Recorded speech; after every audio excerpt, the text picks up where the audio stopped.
The memoir was supposed to be his confession.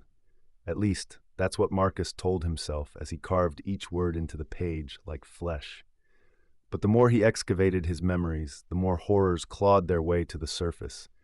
The weight of small bodies going limp, the mechanical whir of cameras that never stopped rolling, the metallic reek of terror that had soaked into his very bones. His breakout role had been lauded as a masterpiece of psychological horror. He understood now why the critics called his performance disturbingly authentic.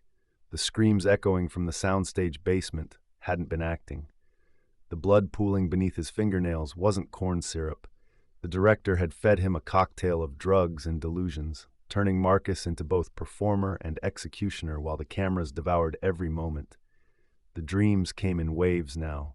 Concrete rooms with rusted chains, children's drawings taped to moldy walls.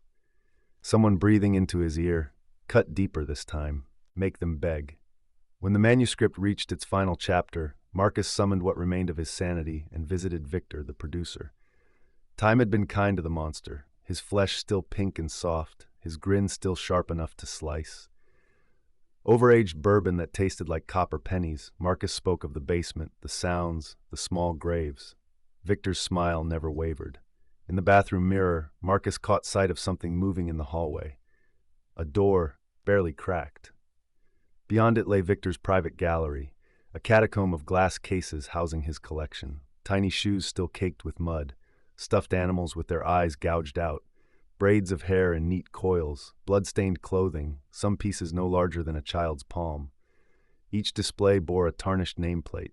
Marcus recognized some names from missing persons reports, others from the cast list of films that were never released.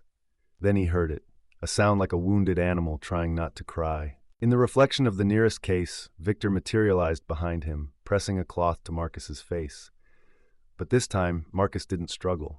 This time, he welcomed the darkness because he finally understood the truth. He had never been the victim. He had been the audition.